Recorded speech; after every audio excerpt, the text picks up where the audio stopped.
Tonight's meeting is an overview of policy and kind of some of the policy intent of the ordinance.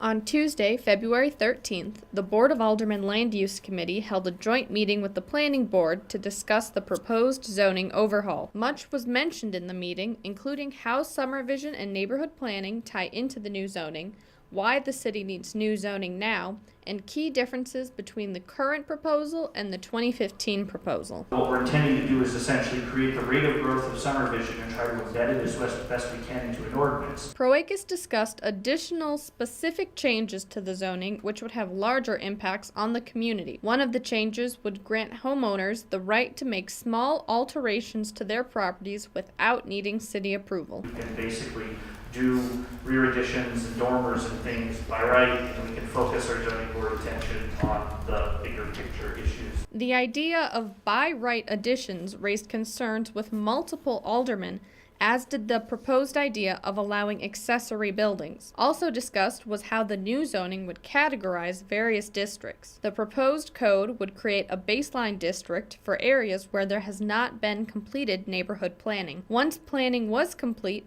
it would allow the placement of an overlay district on that area, replacing the baseline district. The overlay then dictates what can be built in that area and how much development must be commercial. The overlay basically forces you to get the mix of commercial and residential by the way that it's designed within each district. A major change in the zoning has to do with three-family homes. In the proposed zoning, three-family homes are not considered a neighborhood residence, but an urban residence. In general, this means that developers cannot build three-family homes in neighborhood residence zones or turn two-family homes into three-family homes. This change was made in response to community concerns about bigger developments in neighborhoods. Three-family homes that are currently in a neighborhood residence district will be categorized as a non-conforming structure and nothing will happen to them. In general, the strategy is that the vast majority of neighborhood districts are future development is the one and two family house there, and even then there's very few places to do it.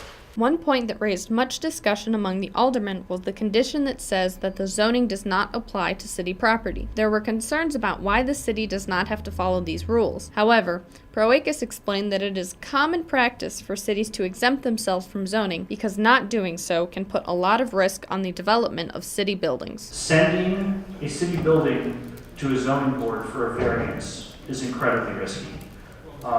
If that variance is appealed, you have a substantial risk of eliminating the ability to achieve a substantial city goal. And in some cases, putting millions of dollars of grant money from other government agencies at risk by doing so. Other proposed changes include minimums for mid-rise apartments so that developers can't avoid the affordable housing requirement and the creation of a group living by special permit category. Residents filled the room, many taking notes throughout the meeting, feeling concern about how zoning will impact life in Somerville. I'm a member of the Union Square Neighborhood Council, and I think in addition to being a resident of Somerville, and I think the zoning is going to wildly impact our future in this city, and I think it's a really important time to zoom in and see what changes are being suggested and think about what it could mean for the future of Somerville. The room was full. Obviously, a lot of people are really interested and I think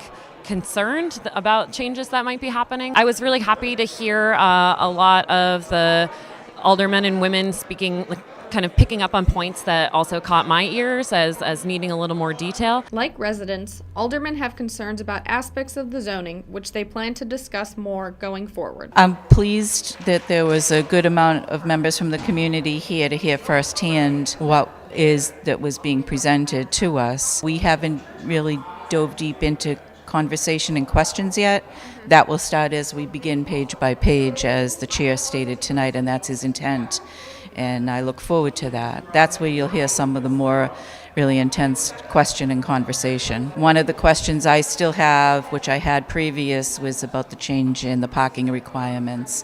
I'm not so convinced with the thought that they are going in, but I am open to discussion and I look forward to having that dialogue. A public hearing for the proposed zoning will be held March 13th. For more information on the zoning or to leave a public comment online, go to somervillezoning.com. In addition, questions and comments can be emailed to planning@somervillema.gov. For Somerville Neighborhood News, this is Caitlin Badian.